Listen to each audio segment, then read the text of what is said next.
Hey guys, this is your inspirational nurse _RN here, come to you live with another great video. Hello all my inspirational nurses, how you guys doing? I hope you guys are having a fabulous week. Today's video is how to be a great charge nurse, bedside nurse edition. Now this topic is going to relate to so many of you guys, so please take the time to like, subscribe, and share. And those who congratulated me thus far, I really appreciate it. So let's jump right into the video. So let's talk about how to be a great charge nurse. So sometimes being a charge nurse is something that you want to achieve, or sometimes it's something that you have to do because maybe you are the most experienced nurse on the unit and you're not volunteering to do it, but they're kind of influencing you to step into the role. Now, I had both experiences when I wanted to kind of be a charge nurse, but most of the time I wanted to be a preceptor and as a new grad RN, but I found myself in positions where I had to fulfill the charge nurse position, or the managers were all pushing me into this role. Now, to be a great charge nurse is something that you want to do. This is my opinion. I know everyone has an opinion about this topic, but there are some really, really good charge nurses out there, and there's some that you can tell that really do not like the role. They just kind of like to get their assignment and kind of do their work and leave.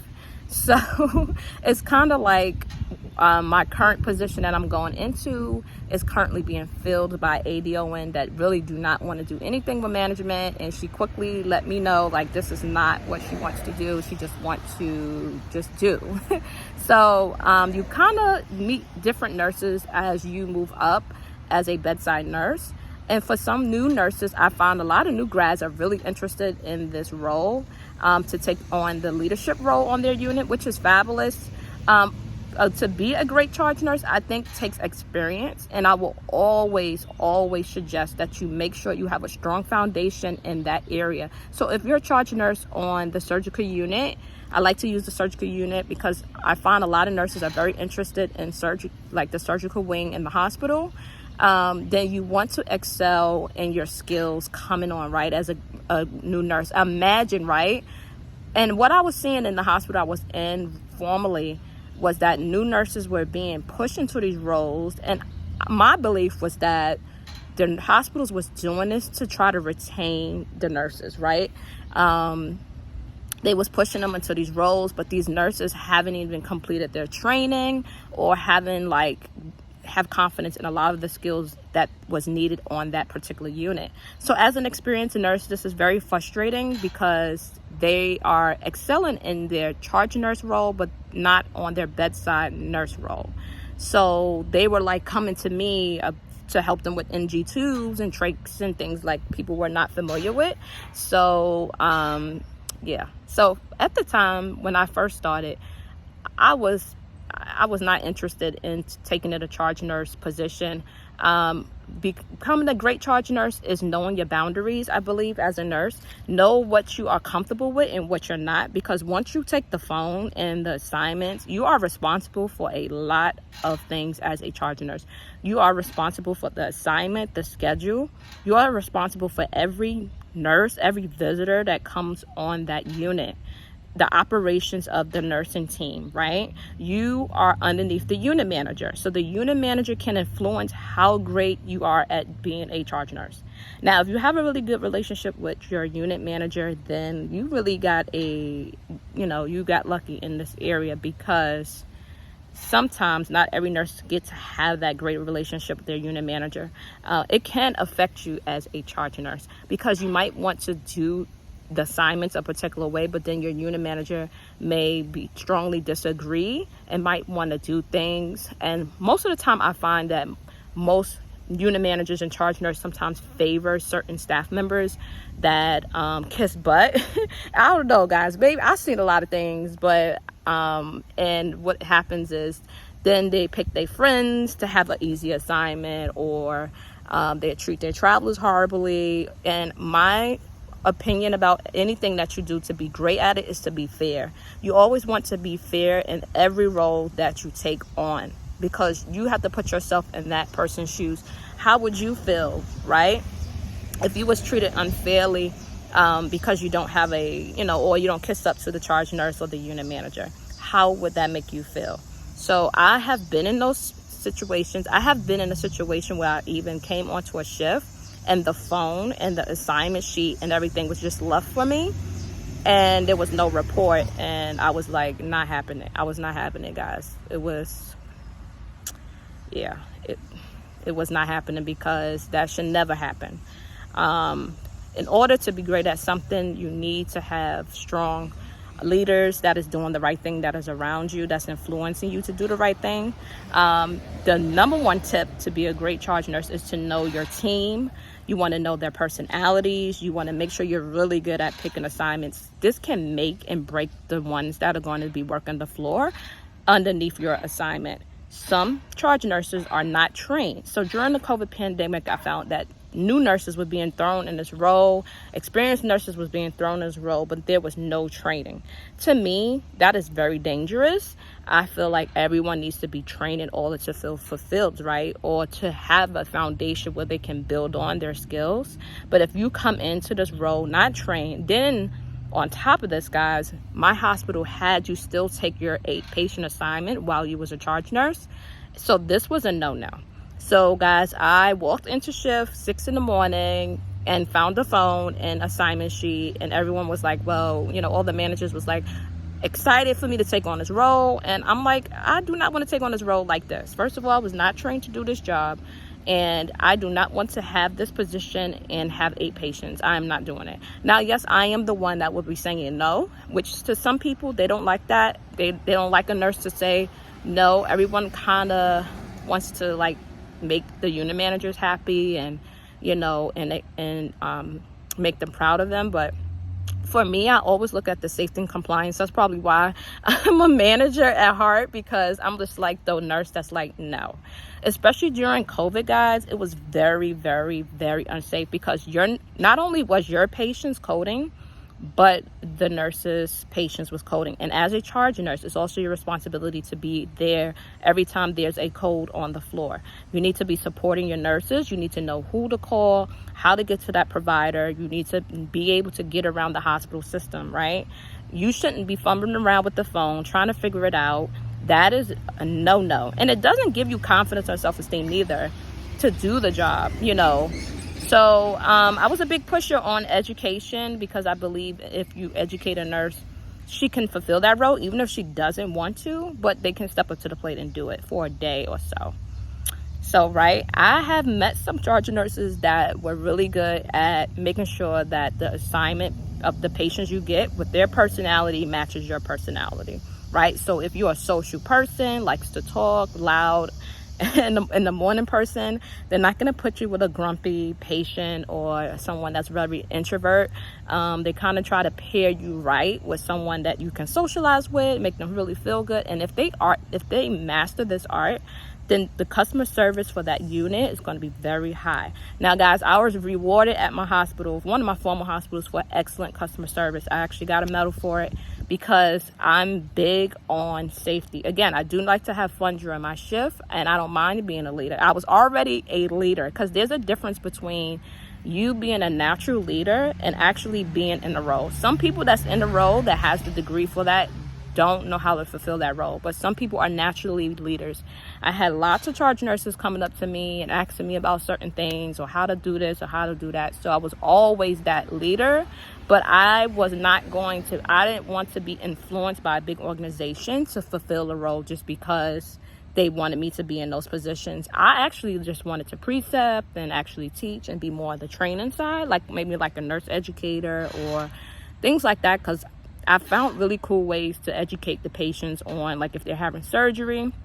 I had put together like a quick little drawing on a board, like say, hey, you got an AC unit, right? And you put your filter in. That's kind of like when you go down and get your stent placement, and, you know, just cool, creative ways to teach, because patients are terrified when they come to a hospital.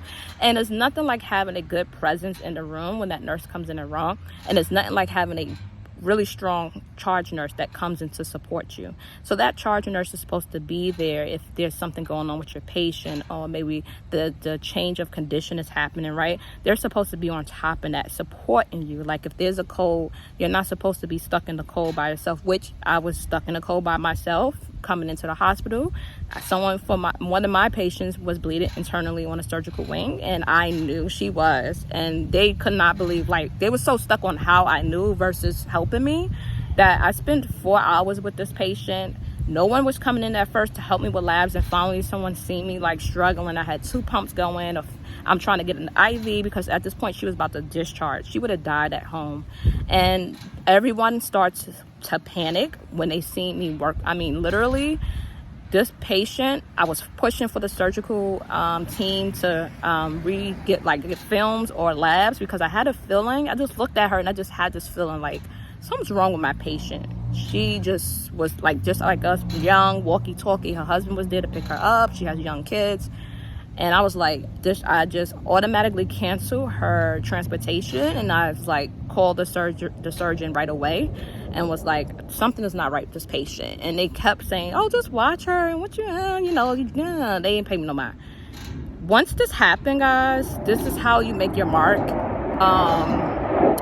Excuse me, the jets are going by, but this is how you make your marks when you are coming into a big organization and you in certain situations, and then your presence is known in the hospital. Because working in a big hospital is kind of like working in a big town. I mean, everybody, but it's kind of small in a sense where everybody knows your business, right? So I'm sitting here as a new grad. I've got 2 pumps. We just switched our pumps because during COVID we ran out of pumps. So we're down. They downgraded our $1 million pumps to these cheap pumps, and I'm trying to pump fluid, and I got an IV. I don't even know how I was doing all these things, but I know that I respond well to emergencies and things that like happen fast. So anyway, she was bleeding, and she was like, I didn't know at first. I didn't see any blood. Or I know she kept saying, take me to the bathroom. When she went to the bathroom, she bled from there. When she looked like she was about to throw up, put her on the bed, she bled out of her mouth. I mean, blood came from out every hole. She was a DIC, guys. I caught a DIC. And it's just all about looking at your patient, and just, you will know, like, if you're really good in assessing, you will really know. And my hospital was, because of different situations that was going on in my hospital, they was pushing me into these roles, but I was not ready to be in those roles. I wanted to be in the role that I wanted to be. I wanted to train the new grads coming in and precept, because I love to teach. And I felt like what I wanted to do, no one was paying attention to that. They just want, the way the hospital works is like they put their talents, like the best talents in certain areas. Like, so that's part of nurse politics. But they overlook what the nurse really wants to do. Some nurses really want to go into management in a hospital setting. Some nurses really want to be charge nurses. Some nurses just don't want to do none of it. And when you're working all these hours during COVID, you really didn't want to do none of it. Like, if you're an experienced nurse that comes with that role, you kind of like back off. It's not you being weak, it's you being smart, because anything happens on that unit, plus with your 8-patient load, you are responsible, which I feel is like a liability issue. So why would you put a nurse, in that situation? But organizations are, because nurses are not speaking up. So my patient bled out, right? My friend finally came in trying to get labs, because at this point I have to get 20 different labs. I'm trying to run fluid on her. She's bleeding out, and then all of a sudden she just stops talking. She stops responding to me. Her belly was getting really, really big, so she was really filling up with a lot of blood, which when I stepped out of the room, the surgeon finally came like late and was like, oh my God, Sierra, is she gonna die? Like, what should I do? Like, I never will forget this question. What should I do? Like, you need to go in there. You need to make sure that you go take that patient back to surgery and fix whatever you broke. I am not a surgeon, sir. And I had to say it like that, because when things hit the fan, and really in this scenario, the charge nurse should have been with me during the situation, but she wasn't. So it was just me and this patient. And then eventually the unit manager came in and was like, oh my God. And I was like, And I told the surgeon, I told the nurse practitioner to get films, to get blood drawn, so we can at least check her H&H before she went home, and they didn't disagree. So from that point on, guys, my name was all over that hospital. I mean, there was so many people like just going into emergency air, like just falling out. Like, we had one guy that just fell out, and I was just like, oh, he's just a new AFib. Because when they go into surgery, they stop all these patients' medications. So again, you have to know your area expertise before you start taking on a leadership role, because you're going to be working with nurses that might be non-experienced, some experience. Everyone is crashing. You got 8 patient load, plus you still got to pass their meds and everything. So when I finally did take the charge nurse phone on a cardiac unit, I made the unit manager pass my pills. Yes, I did. I did not play, guys. I protect. One thing about me, you guys are going to know on this channel, is this nurse here don't play with her license.